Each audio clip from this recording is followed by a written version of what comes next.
Hello, everybody. So we are up to the last lecture of Module 7. It's still the weekend, and you'll probably work on most of your homework for this, but we're getting very near the end. Which kind of like the other day, I'm hoping to keep it kind of short this evening. Couple things to go over. One of them is still the last one of the major course learning objectives.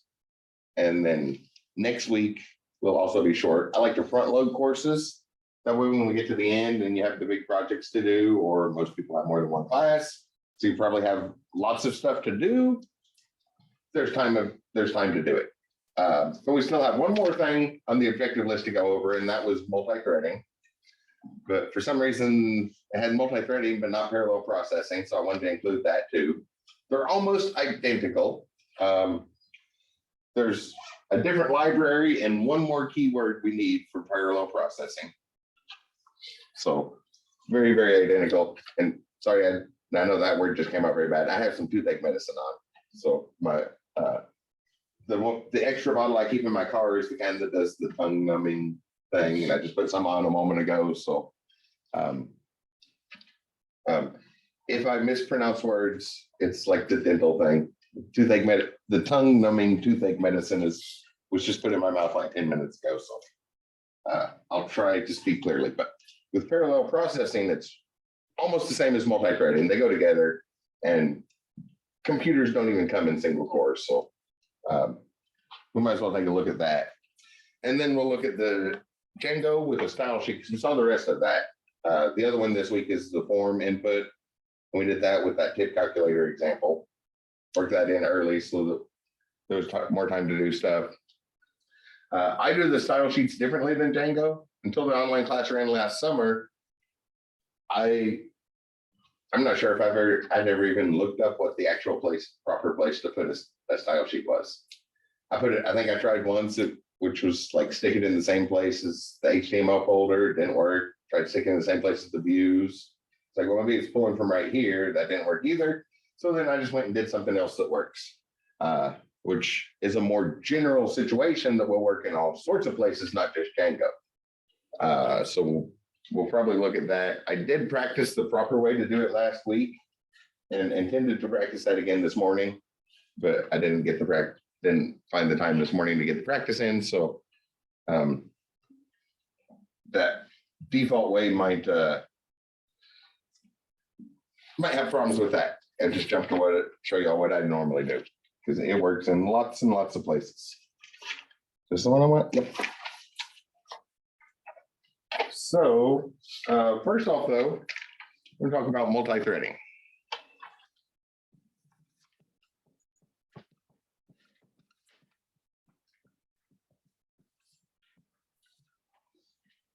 So for the programs we've written so far, I just realized the whole board isn't on there. Or actually, I could probably move that over a little because I can't get to that side of the board. Smartboard's in the way. So thus far, when we wrote a program, I'm going to abbreviate a flow chart. So we had some sort of start, and then we just went through the program and hit the end. Might be different branches, loops, all that stuff. Y'all have seen flow charts before, right? So all that stuff in the middle, but we just have that one path through. And even the modularized programs with repeated function calls and stuff, we still did the same thing. We'd have our module over here. I write an S and an E in it. And then whatever's going on through there. But we'd still have a spot in our program where we call that function, run through that, and then we come back to the same spot before we do any of this. If we call it again, we call that, and then when we're done, we come back to the same spot. So it's one line through, even though we have it split up into the other module. We come down here, then we jump over here, then we come back and continue where we are. So just a single line, and I kind of drew like the abbreviation picture here because that looks like a thread, right? It's just a loose string hanging. that's kind of what we've had. But sometimes the method calls to our function don't necessarily have to finish before the other stuff. Don't really know what this function is, but maybe we call it here, but we don't need it until here. That's the situation that shows up periodically, and that's where multi-threading comes in. When we hit that situation, we can call it at the beginning, but we're not going to need it till way down here. We don't care when it finishes, but it'd be nice if we could do other stuff while that runs. Instead of putting all of this on hold, we can just call that and keep running this while that's doing its thing. And then we get it back when we need it. And we don't put everything else on hold along the way. When that situation shows up, when we can wait for the results of that method call, we can set it up to run concurrently instead.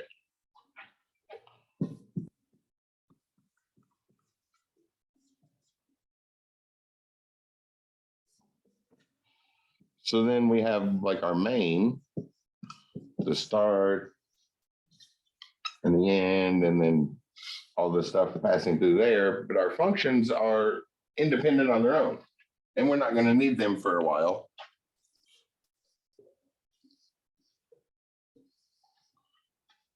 So we can split them up.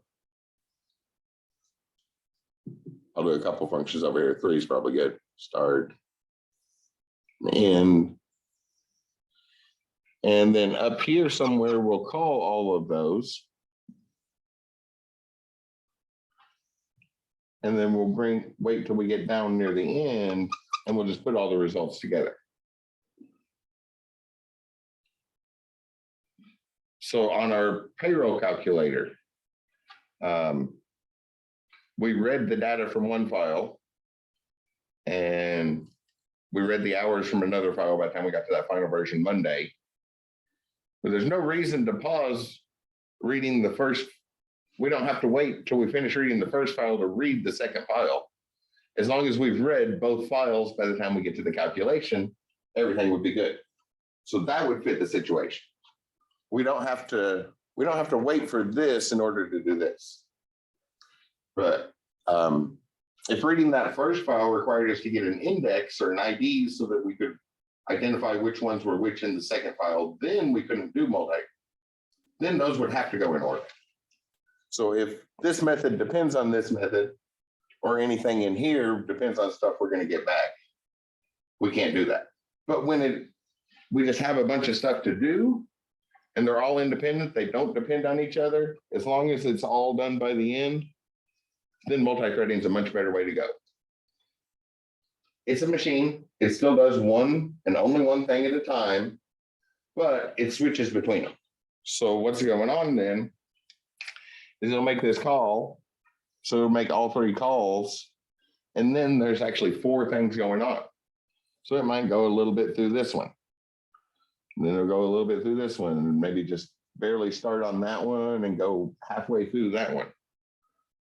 And then it'll come back over here and run this one for a while, then a little bit of this one, come through, run a little bit of that one, maybe finish running that one. So it can send this back and just wait to rejoin the rest of the software. Then it comes through here, finishes running this, gets down to this point. It's like, oh, I need the rest of those. So it's going to run some in that, finish that one, send that back. Again, wait for everything to get back. There's only one left, so it can finish this one, then send that back. And then all of them come back together at the same time. They don't depend on each other. So it still only does one thing at a time, but the computer jumps back and forth very, very rapidly so that it gets done. To us, it looks like the same time. Because by one at a time, I mean a couple nanoseconds to milliseconds on each one. So it's jumping back and forth every couple of nanoseconds, way quicker than human perception time. So in general conversation, when we're talking about it, we'd say at the same time. But in some situations, we do need to remember that technicality that it's a machine, and machines can only do one thing at a time. Each processor can only do one thing at a time. When we pass that up to parallel processing, then we would have something similar, but still a couple technicalities. We'll get there in a moment. This is the idea behind multithreading. When the function or method calls do not depend on each other, we let the computer decide how they should be run, as long as they're all finished by the end. Everything else? The steps is import the threading module, write the methods, assign methods to threads, and then join back to the main thread. So 4-step process, and 2 of those are trivial as can be, right? Obviously, we have to import the module we need, and we have to write the function. We have to write the functions for our program. So those aren't really steps in the multi-threading process, which only leaves us 2 steps. Assign the methods to a thread and join the threads back at the end. So let's look at, see what this looks like in a code example. Oh, I didn't mean to start Spider or Sublime. I meant to start Spider. I want to use Sublime. Or really, I was pausing to think if I wanted to use PowerShell. Not so, obviously. So, I have PowerShell connected to Sublime, so that's the terminal I'm using in Sublime, but I think I'll just run Spider. There's not really a whole lot we can see.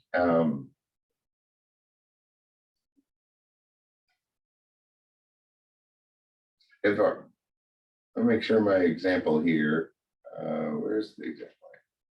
There it is. I didn't have anything that required inputs, did I? Print. Okay, good. So this one doesn't require inputs, so we might just, we haven't looked at the profiler in Spider yet, so that would give us a good chance to look at the profiler. I don't think there's gonna be much we'll see in the profiler either, but we need to set up our methods. I guess that would really be the first part. We get our program debugged and all working, and then we're like, okay, this is these things don't depend on each other. This would be a good case for multi-threading. So I'm going to go in that order. So I'll define something, maybe call it busy work. Busy work takes in some parameter, and while x is greater than 0, while that parameter is greater than 0, print formatted string, just doing some random stuff. Has number, and then that parameter. X minus equals 1. And so we should probably put precautions in there to make sure it's greater than 1, but this is just an example. So for precautions here, I'm just going to put a comment. Make sure X is greater than 0. Otherwise, that's going to crash pretty quick, right? But you all know how to do that stuff. We don't need to work in a selection structure. If X is greater than 0, then we do this. If X is less than 0, then we increment back to 0. Both ways would work. Something, but it's a trivial example anyway. Maybe a tedious work too. So we'll have some busy work and some tedious work. I'll call the parameter y this time, and y is greater than 12, maybe. Print. I'll just do the same thing. We don't really need to. We've seen functions. We don't need a busy function for our example when we're actually looking at something. Carrying out a heavy load here. Has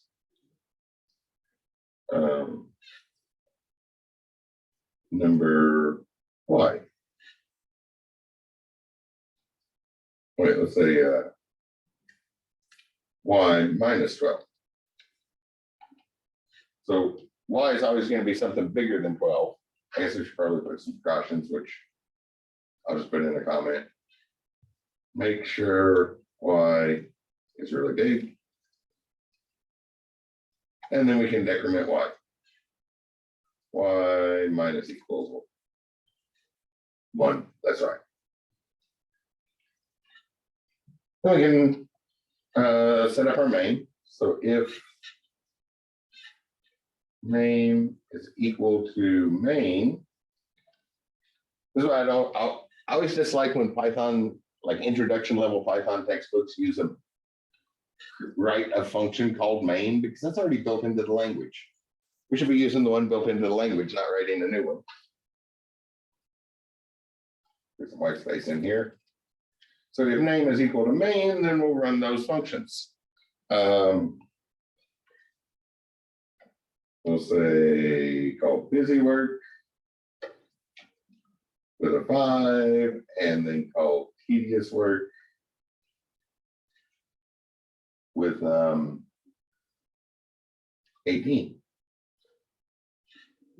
That'll work. So there's our basic, what our basic function is going to be, right? What is this? This is multi-thread. If you want. So we get that all debugged. We see it prints all the outputs out we were expecting. I see people looking at the screen. Let me try to get the Zoom thumbnails out of the way. Well, that'll be out of the way. I accidentally did something the other day that completely moved the Zoom thumbnails until I came back and moved the mouse. And I don't know what I did, but it would be nice to figure that out. When you did it. Yeah, as soon as I hit the mouse to try to get them back, they showed back up. So it was like a temporary hidden thing, and it's like, whoops, that seemed really useful. It's like, okay, that works, but our functions do not depend on each other. These are just print functions, so this is like the output module, right? There's no need, we don't need to wait. If we have the outputs, we don't have to wait on anything. So perfect situation for multi-threading. So we can import our import threading. And then, well, I just read the steps. Import threading. We already wrote the methods. So assign methods to the threads. So I'll come down here and say a first thread is that threading module dot thread. Let me zoom in so you all can see that better. Is that easier to see?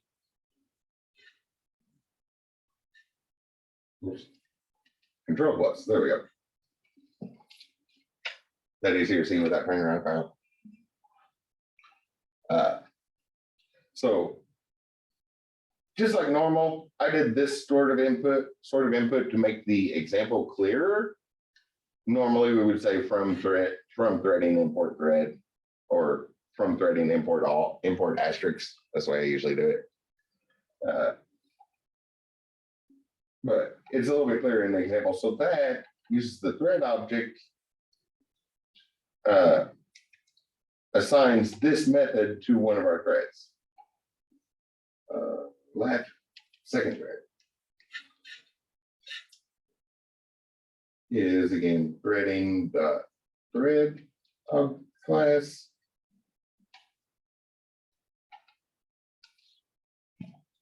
And now that we have our threads, we just have to start them.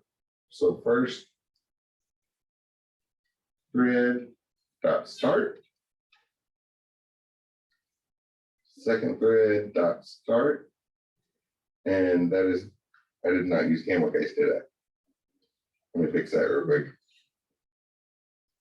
So we just call the dot start method, and then when we're finished with it, when everything's finished, we have to bring it back together. That point way down here. So to do, and that is the join method. So first thread dot join brings it back into the main thread. Second thread dot join brings it back brings both of them back into the main thread. So that's the point here, where they were like waiting, and then they all come back in at once. Then I guess we can do a print to say we're finished. Print. All done.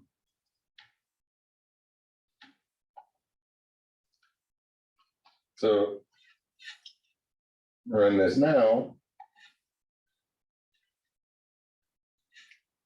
They went right in order.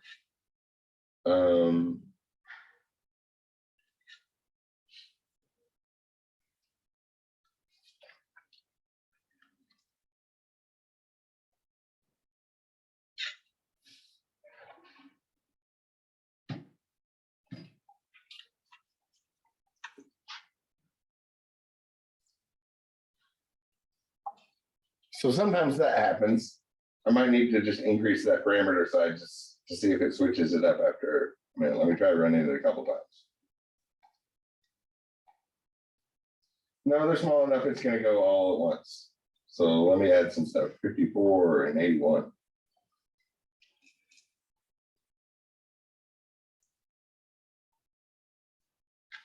Well, it split it up a little. Oh, no, it didn't.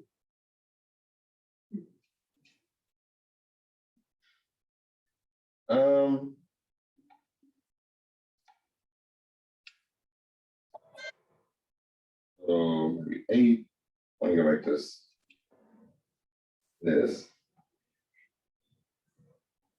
And that. Oops, cancel that. Clear that, run it again. Look, I'm just going to try to run it a couple times.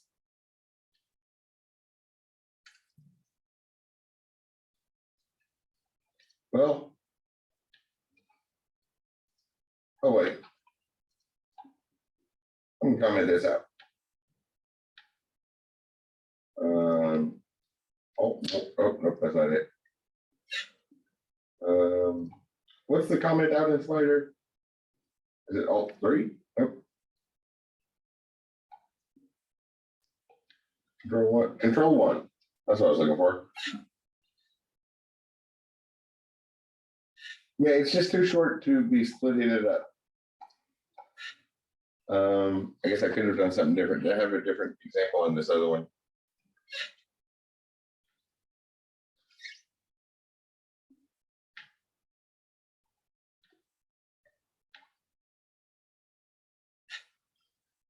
Oh, that's not it.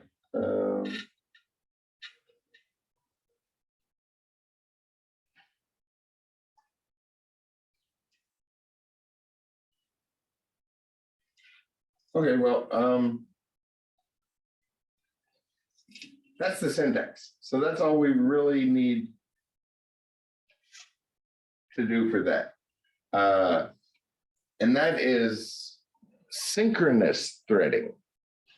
So they all run at the same, they all have to finish at the same time. That's why it's not wanting to do that. We also have asynchronous threading. So that part I commented out to see if it got a difference. If we want to do asynchronous, where they're all completely independent, we don't care when it happens. You run all of this method, do everything else, then do this one at the end, or do just a couple bits from each one at a time. Just completely leave it on the computer.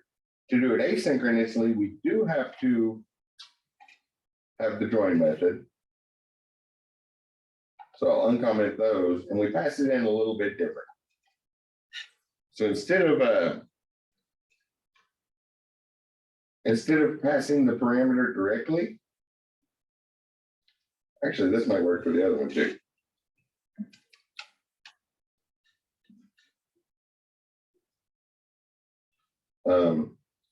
We can assign it this way. So target, we'll split it up into two things.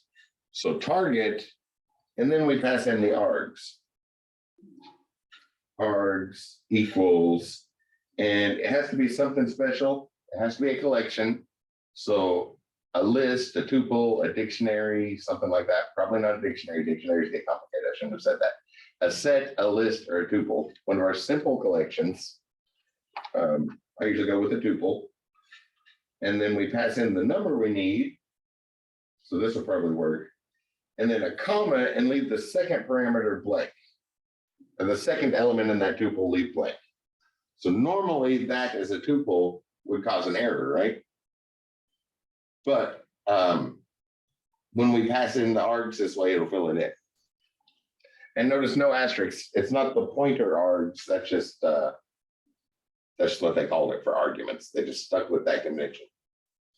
So it is just the regular parameter, variable, argument, whichever term makes the most sense in your mind until you get to actually taking a multiple choice quiz or something. Then you want to make sure you know the difference between them. But for speaking, whichever one makes the most sense, they just called it args. And pass in a list, a tuple, or a set. So square brackets, parentheses, or curly braces, but not a dictionary. Keys get a little more complicated. And leave the last one open. And if your parameter that you pass in is a list, put that in another list. And a comma, and then the last element needs to be left empty. That's important. Same thing here. Target is going to be that tedious work function, but it's tedious work as a variable, right? Not, I think it's still in the chat room. Let me, sure it's still being here. So if I call tedious work, yeah, as a variable where we're storing those instructions, we're not running those instructions yet.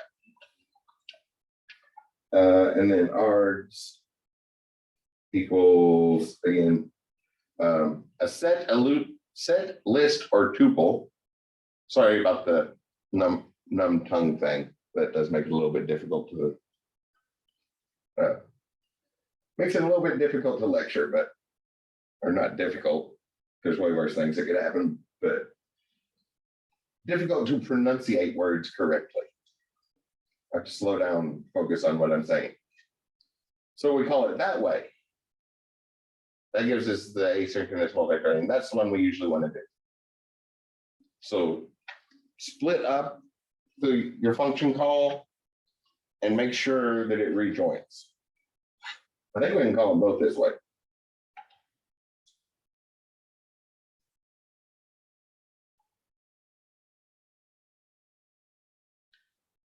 But it didn't split it up again. Let me run it a couple times, see if it splits it up. What should it be there? 25 minus 12 is 13. Oh, wait, it did split it up that time. So doing some random stuff, pass number 18, and then it immediately jumped over. It was apparently doing this one at the same time. So it did that second one before it even hit the line break from the first one. Finally, it split it up. When it's small, simple things, we probably wouldn't use multi-threading, so it just runs them in order usually. Y'all seen how many times I had to hit run before I got it split up. Did anybody else split up before this point? I think this was the third run after changing the way we called it. So, but notice it did the first one, but before it even got to the line break, it went ahead and ran the second one. And then it did a whole bunch of the second one. Actually, it did all of the second one. I guess it noticed that was bigger, so then it went ahead and did all of those. And then it got around to printing that line break. And then it did the rest of the other one. But it split it up in small tedious things that we wouldn't normally use multi-threading for. It doesn't want to split it up. When you have something big where you would actually want to use this, that's all we need right there. So I think that syntax will work for synchronous as well. Let me comment the join out. For asynchronous, we have to have the join. For synchronous, we can leave it out. Oh yeah, that worked for that one as well, but did it split it up? It did not split it up.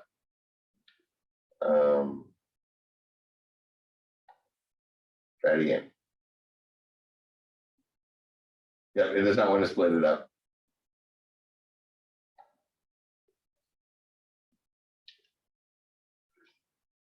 I'll just leave it like this because that did work eventually once, and I didn't want to do a big complicated example on it because that's basically all the syntax is, and that's what the use case has us doing. Not splitting it up, not splitting it up. Yeah, this one's too small and trivial of an example is the problem. But does the syntax there make sense? So when you have big complicated things like our example the other day, it didn't matter when we read the files, as long as that join method was called before we did the calculation, everything would be good to go. Because we didn't need names or anything until we actually got to that calculation. And then so we actually popped it off the stack. So as long as everything was joined before then, that would have been a perfect case for multi-threading. On big complicated examples, it splits it up, usually splits it up really nice, but those are small trivial examples. We just wanted to look at the syntax for it. Anything else I had in the example? No. So that was all I had there. The case study that I said to put off the other day, that's what that one went over. A very useful thing, a very important thing, because we have that ability, and this situation shows up a lot. So it does take some thought to make sure that it's a situation where you can do that, and then you can split it up. But we can also take that a step further. And this one was not in the homework, but if you would like to include it, I certainly won't complain. Maybe a couple points extra credit, not a lot. It's one of the 20-point assignments, right, on the case study. Oh yeah, so like 5 extra credit points if you do this next one as well, because it's not included, but it's just as important and has sort of the same goal. The difference being, I'll grab my red marker.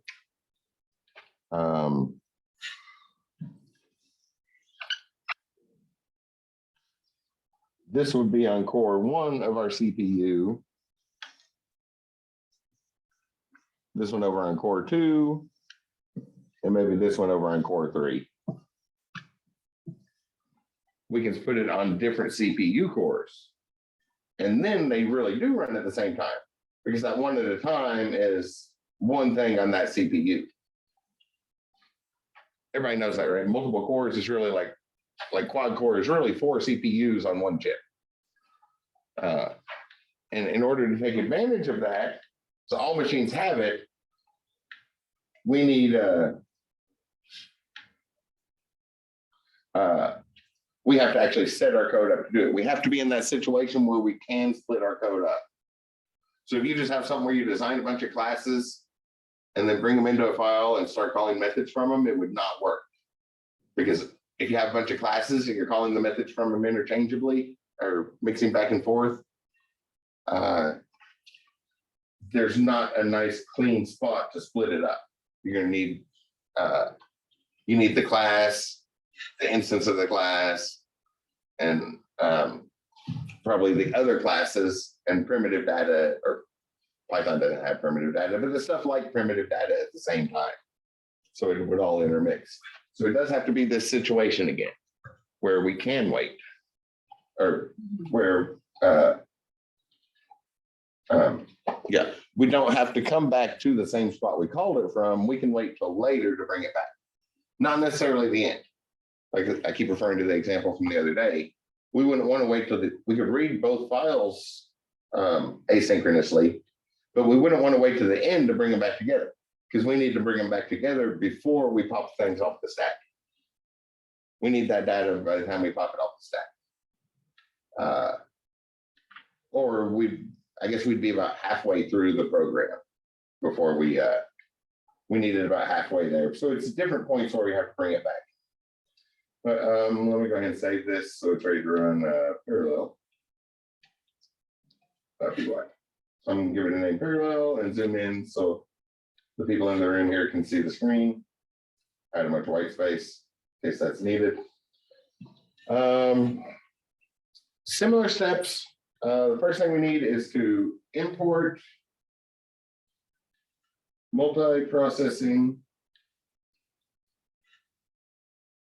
as MP. So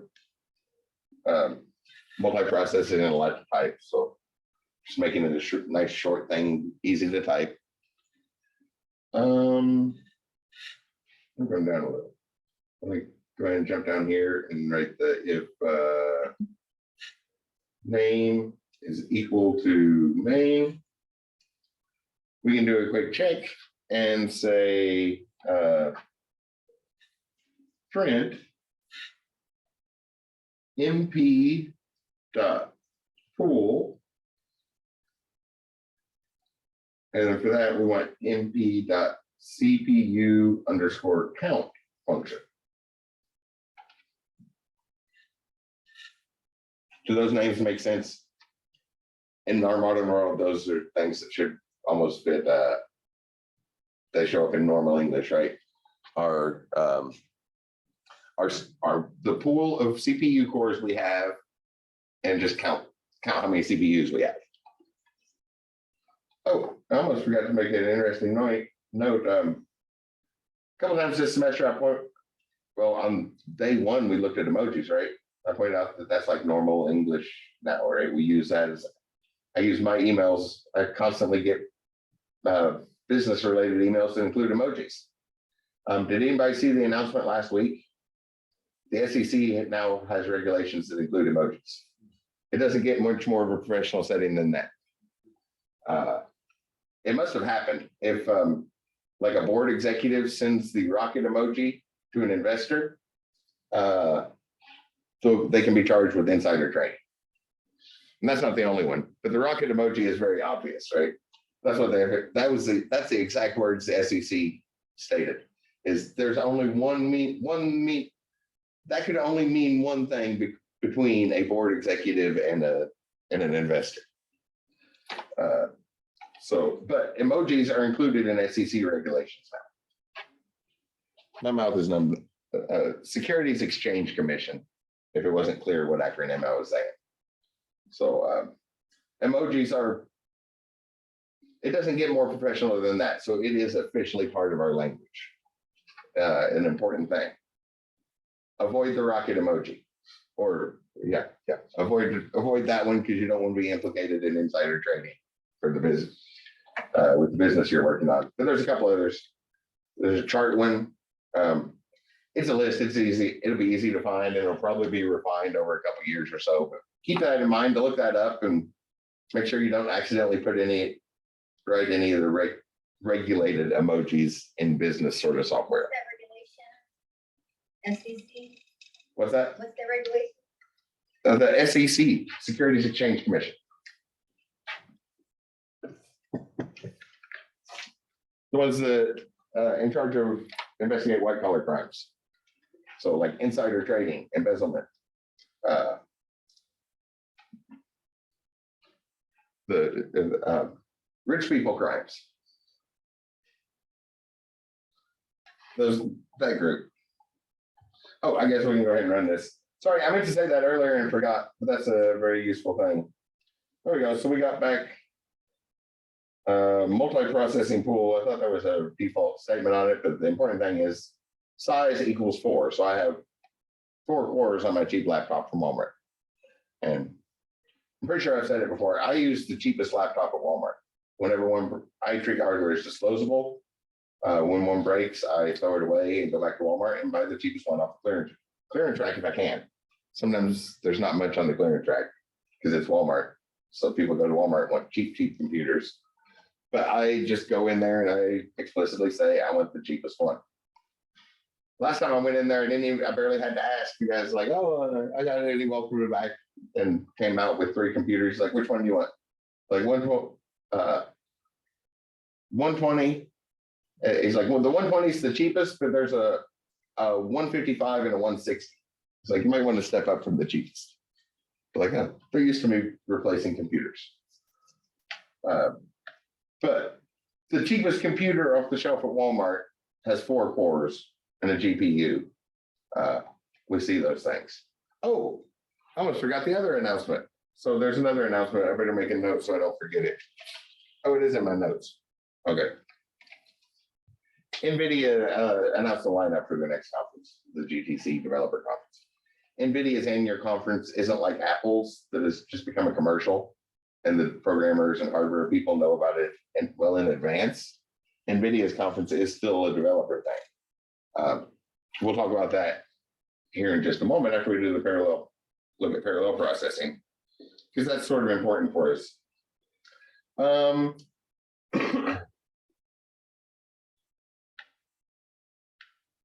There's a couple extra steps. I'm going to try to make this a little bit more complicated so that maybe it'll split up better. So let's import the random module so that we can select random numbers, and then it's still we don't get lost in clutter, for example, still printing them out, but maybe that'll complicate it up enough that it's going to split up the order more than 1 in 50 times, or however many times I hit the run button there, and it never really seemed to.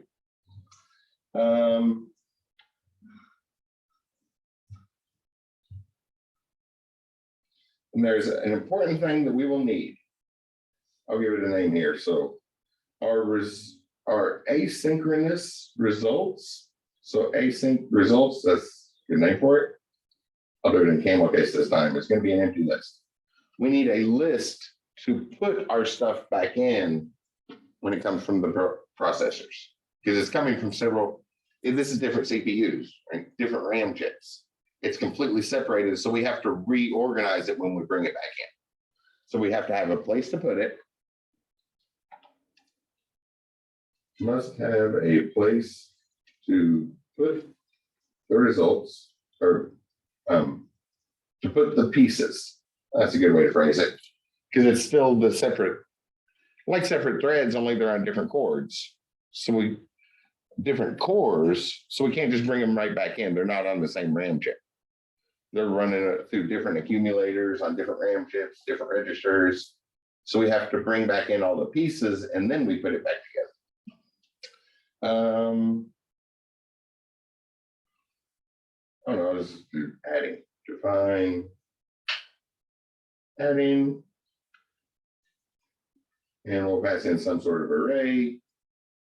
Our sum starts at 0, and for A in our array or a list, S increments by the next element.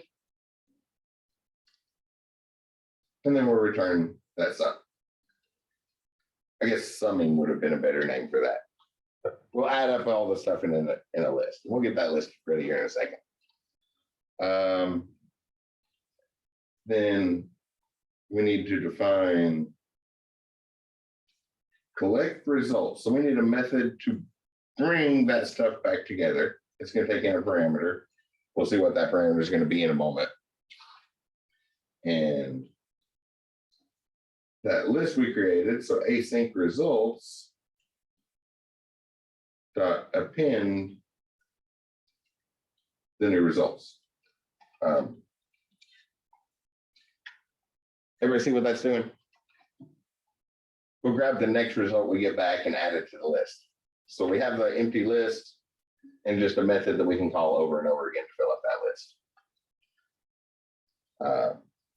Nothing fancy there, except I was trying to put big names on it so that you can get some sort of idea of what's going on in the background with it. Probably good. Let's get down to the main and do some stuff here. So this time we know we just want to print out that.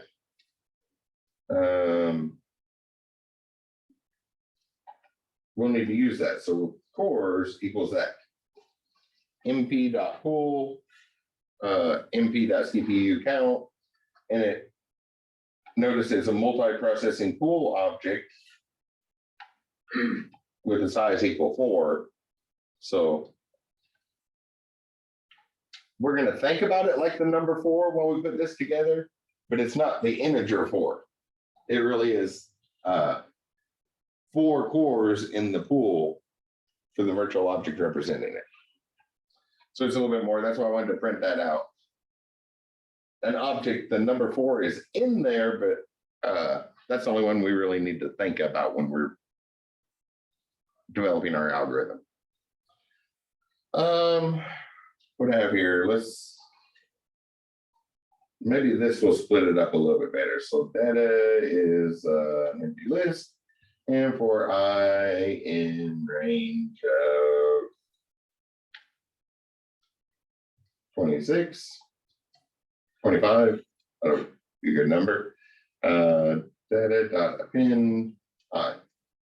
Oh, not I. Data dot append random dot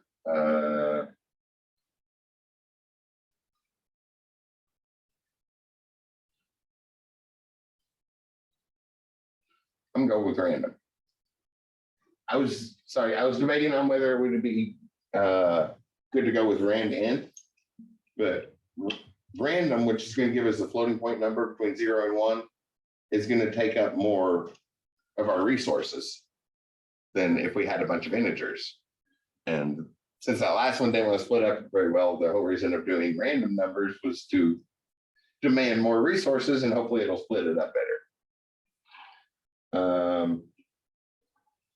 Now we can set this up. So let's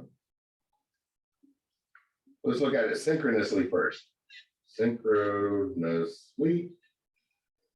And for this, I'll call it sync result is cores.apply in the adding method. I don't know the name of it. Be consistent with last time. Can get predictor text to come up. Apply. It's not bringing up the predictor text. I can't remember the name of the first one. The first one is the function we want. I don't think it's called target this time. I was trying to get that name to pop up, but it doesn't seem to want to pop up. And then you get, is it cores? Is it cores.apply or cores? Cores, yes, thank you. Yeah, like that CPU cores that we created earlier. And then our second one is the data we want to pass in. And this time we don't need the extra parameter. So args equals a list or a tuple or a set, just one of the basic ones. I'll do a list this time because our data is a list, right? We have a list. But even when it's a list, we still have to put it in another list. So we'll take our list and put it inside of another list. That's important for this. And different people wrote the library, so we don't have to do that comma empty spot that would throw an error every place else. This person left regular Python syntax and they automatically put that comma empty spot when we run it. So that splits it up. Print sync result. Then we have to map it somewhere. So we need to map results back to cores. There's a map method. Adding. And again, we'll pass in data. Let me fix that typo. It's just a variable name, but. So our synchronous result, we set it up and we'll print out just to see what it is. And then we'll run this map result thing. Then we'll map it and then we'll print that. To see what's going on with those.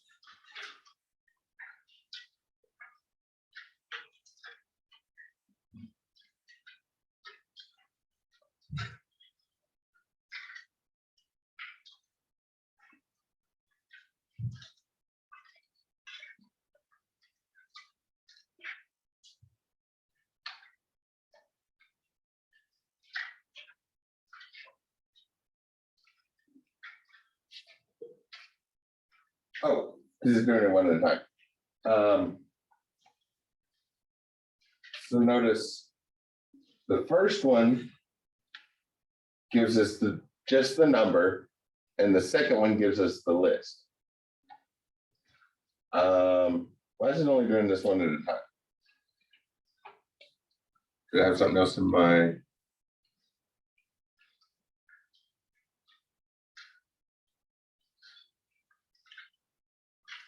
Well, they do the same thing, but can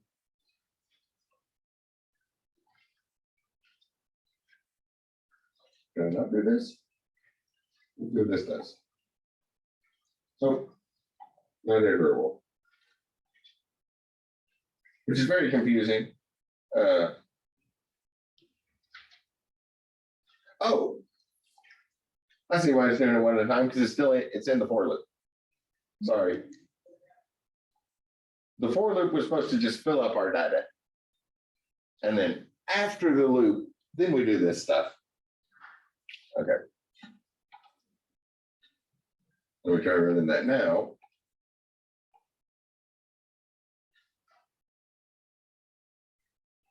It only did one. I only did one. Oh yeah, there's only one number. That's right. We add it together. So we got the same result. But the difference between apply and map is how we get our return. So apply is just one number. The map is the separate one. We got some print statements in here and see what's going on. Let's say.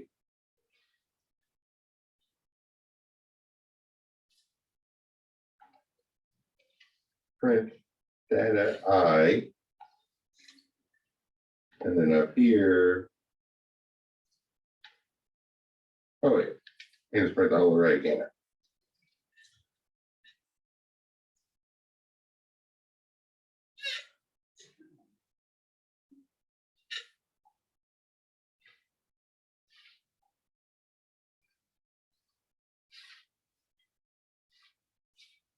Thing after here, print. Yes. Oh, print A. This might be really hard to see. I was trying to think about what we can see to see the order of the actual list versus the order it calculates it in. But it's a bunch of floating point numbers, so yeah, I don't think we're going to be able to really compare the two. 0.894, 0.016.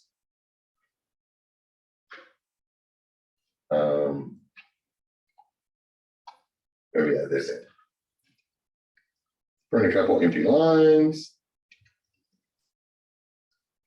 That way we can tell where one stops and the next one starts.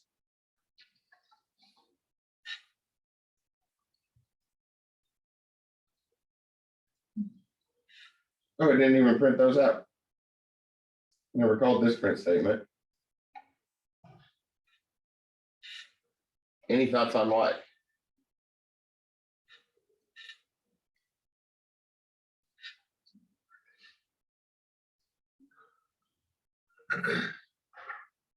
Let me give you a hint. This is the picture on the board. Which one of our CPU cores has access to the console? All of them, but do they all at once? As we're taking note here in the class very quickly, and I assume on the Zoom call as well, right? Only one of them has access to the standard output at any given time. So we can't print along the way. That's just going to throw everything off. The computer can only do one thing at a time. Well, the data is split up.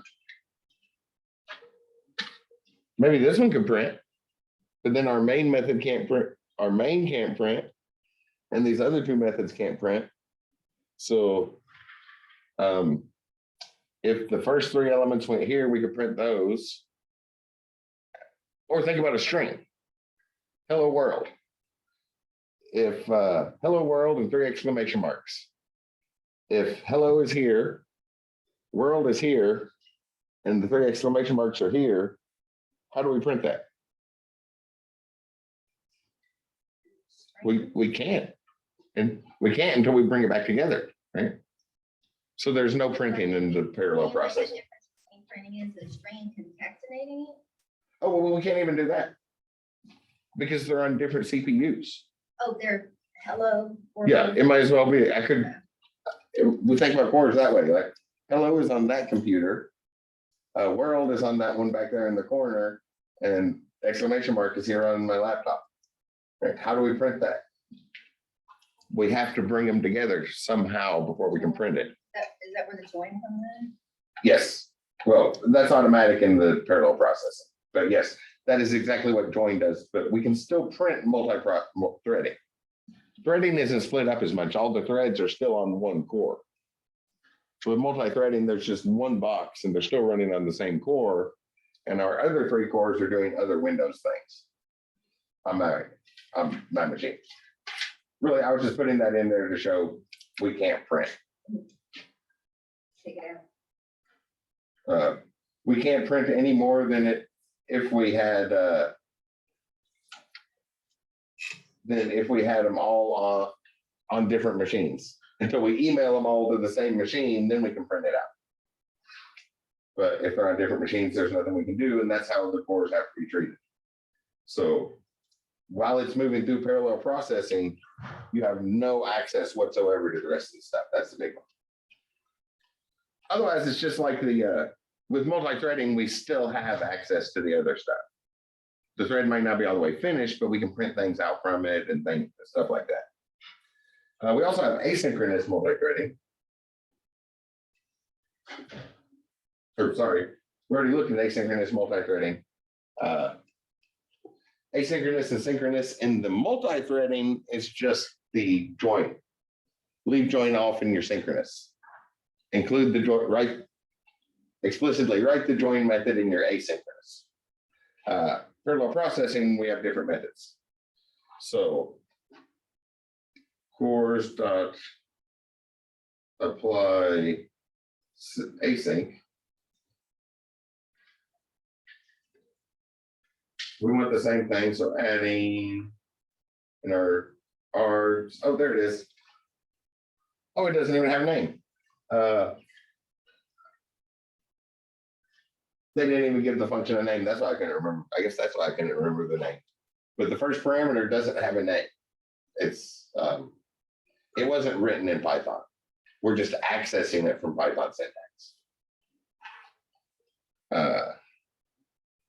As you move further, you'll see some of that.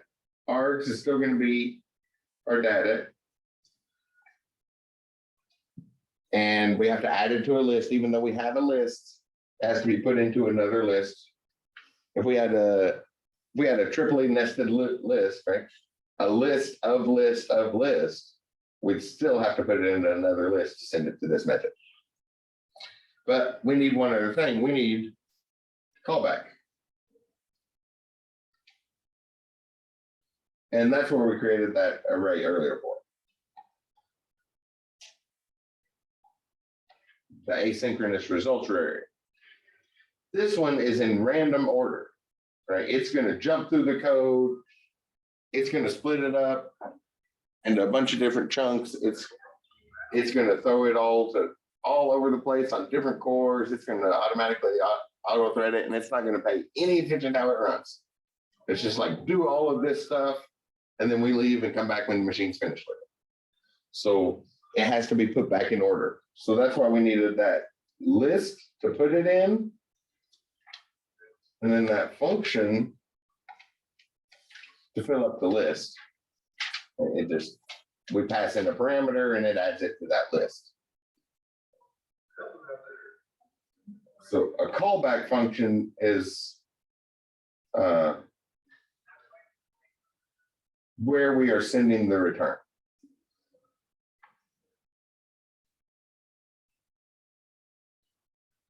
There's a nice analogy that I don't really want to use it. Usually when our function returns stuff, we assign it immediately. I guess it's almost like that, but you don't want to think of it like an assignment to array, because we haven't finished running this function. So the returns go to this other function, but not at every step along the way, not really consistently. By the end, all of the returns will have gone there. It's split up in a sort of complicated way, like everything else from here. But a callback function, that's what a callback is. Every time you get a chance, call this other function. The results of this function the results of adding go to the collect results, and then we'll have something. Oh, I should write that. Collect results. Is that what I called it? Async results. Async results. Sorry, my example here last year I called it collect. Async results is a much better name. So along the way, all the bits and pieces of this get loaded into this, which loads it into this function just fills up that list. And then by the end, we'll have that list. So we can say course.close. And then I mentioned that asynchronous is going to automatically multi-thread stuff, right? But it does not join it. So we do have to join the multi-threads. So we close the asynchronous. We bring all of our stuff back to one core. And then we join all the threads together. And then we can just print the results. Print. But again, it's spread out amongst different cores, so it might as well be a string with every word on that string on a different computer somewhere. It takes a lot. We can't print it when it's spread out across the network. We have to bring it all back to the same machine in order to print it. And print async results list.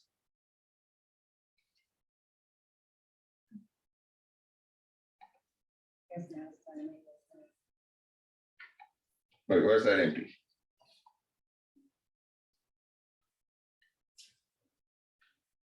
That shouldn't be empty.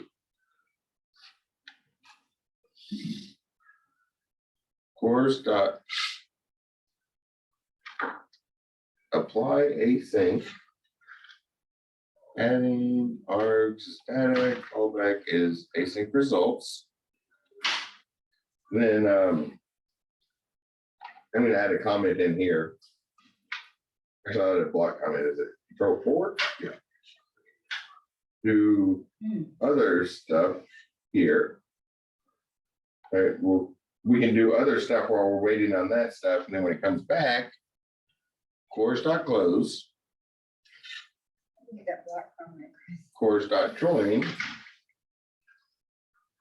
Then async results.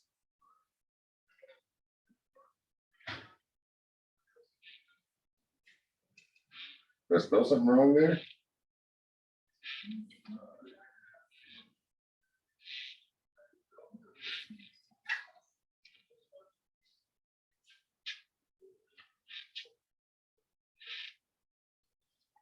Oh, wait.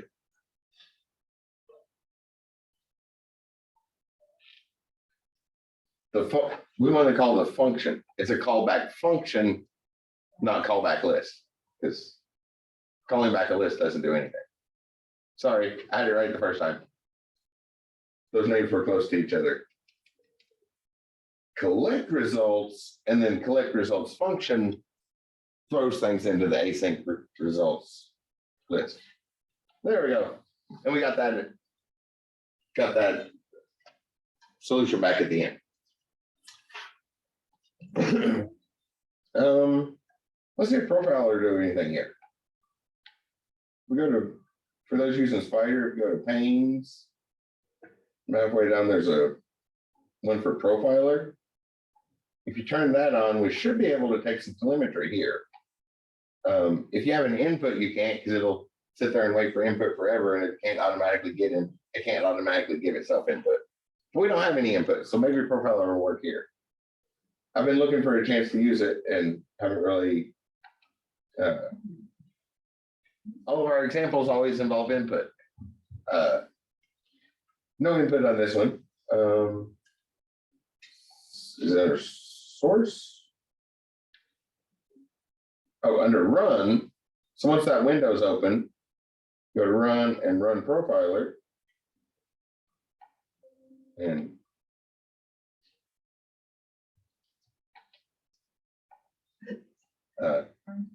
get the annoying predictive text out of the way. Let me try that again. Run profiler, and we get this message. Oh, no. Frozen run pie and run that.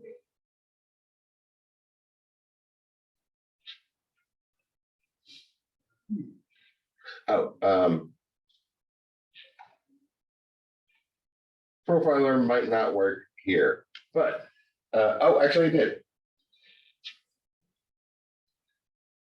It fell somewhere along the way, but got a bunch of stuff. So when we collected that pool, we see how long it took. Bunch of stuff in milliseconds. And then, before it completely crashed, we were down in nanoseconds. So that's when had the smaller steps on each core had smaller steps. I'm not exactly sure where it crashed, but I bet it's because the profiler, the same reason we couldn't print stuff, we can't profile multiple CPUs at once. Let me profiler work on this one. We go run this one, the multi-threading one, and run profiler. Okay, no error messages this time.